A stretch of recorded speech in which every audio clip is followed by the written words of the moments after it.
In this video, I would like to discuss a Star Trek The Next Generation episode titled The Perfect Mate. The episode features a beautiful woman by the name of Kamala, who is an empathic metamorph, genetically predisposed to suit the desires of any man she is with. She has the ability to sense what a potential mate wants, what he needs, what gives him the greatest pleasure, and then to become that for him until she reaches the final stage of bonding, where she must imprint upon herself the requirements of one man to serve as his perfect partner in life.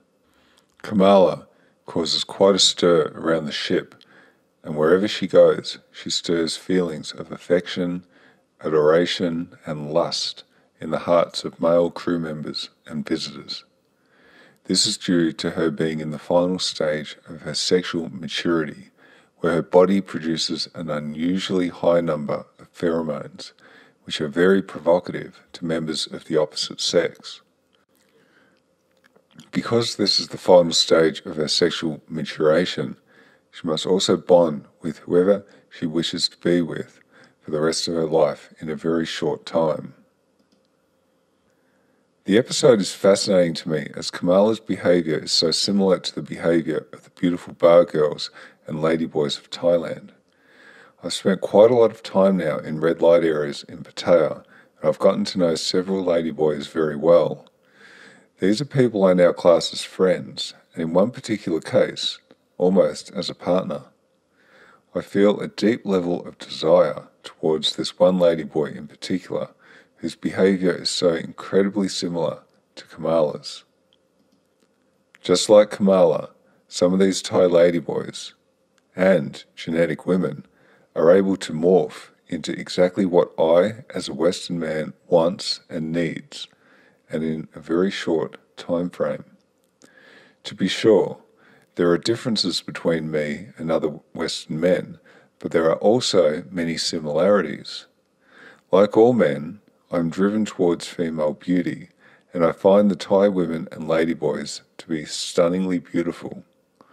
They are fascinating to me, and I believe they also find me fascinating, and of course, find my wallet helpful to their lifestyle requirements.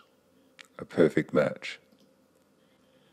I have never once met a Western woman here in the West who has behaved in the manner Kamala does in that Star Trek episode, but I have noted some Western women behaving in a watered-down version of that manner when attempting to hook a man into marriage. The power of the Thai women and ladyboys is that they can so convincingly become exactly what we Western men want. It's as if Western women have forgotten this incredibly useful skill, or perhaps the economic reality of life in the West under institutionalized feminism and gender equality has repressed this alluring behavior in them. Note carefully the behavior of Western women in Farangland, how strikingly opposite this behavior is when compared to Kamala's behavior. Yet these women can't understand why they cannot successfully find a man. Where have all the good men gone? They exclaim. To those of you who are in your mid to late 30s, think back to your 20s when you were first starting to go out to nightclubs and bars. How many times did you meet a woman there that behaved like Kamala? I hazard to guess it would have been a very rare occurrence. Women are, however, capable of behaving in this manner when they really want a man, or, more accurately, when they have identified a man they believe will be the best resource provider for them. Contrast Kamala's alluringly feminine behaviour to the toxic, man-hating behaviour that you are much more accustomed to in the West. Feminist dogma is the overarching policy in the West which afflicts the entire society. It is spread like an infection. It truly is a virus of the mind, just like religion. The Western world is an uncomfortable place to be for a Western man when compared to places like Thailand. Women like Chanty Binks have reached the highest echelons of Western society and government. Perhaps not women as extreme as her, but the parallels are frightening. Even more frightening is the idea that feminism is female nature politicized. Think about that statement, for there is much wisdom in it. The Western world is a highly mechanized and technologically sophisticated society with a high level of economic development. And when these conditions are present, we get feminism in all its forms, as women, quote unquote, don't need men anymore.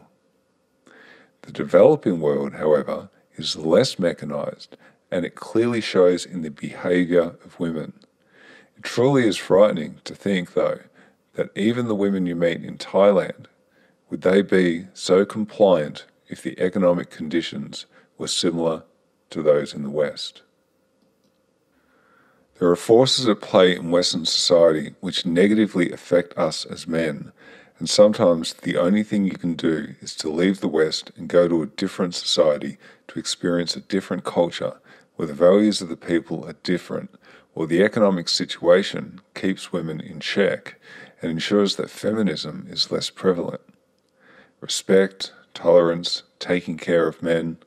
I see, I hear, and I experience that a lot in Thailand from both women and ladyboys.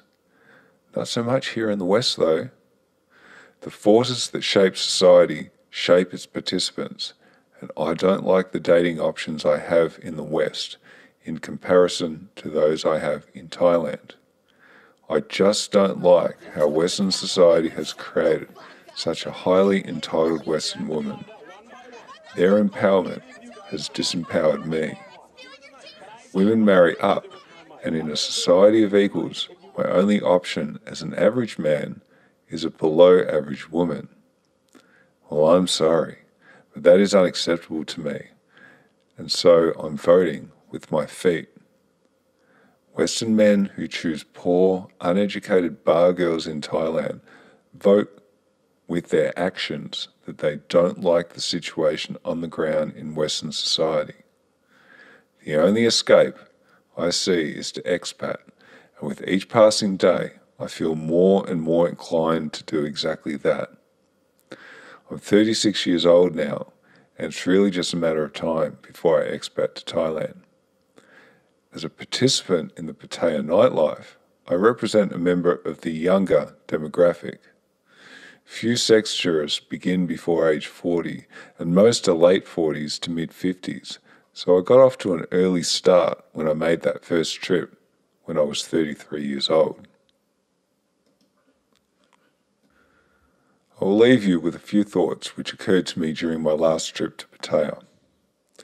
If it is men that are the true romantics, disguised as idealists, and women who are the idealists, disguised as romantics.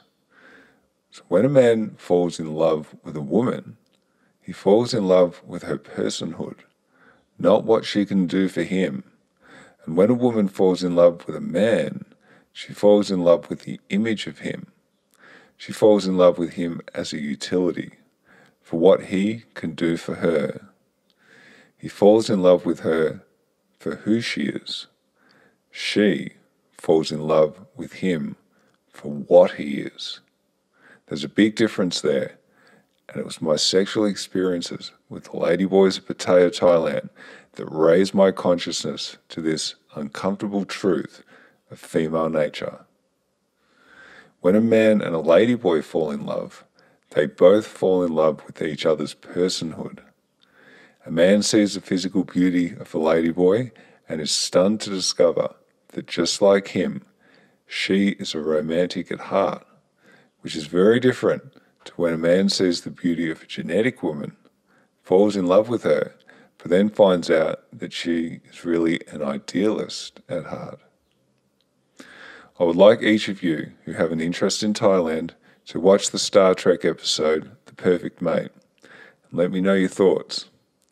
It's available free online, and I've included the link in the description. All the best, gentlemen. I'm the Pretender.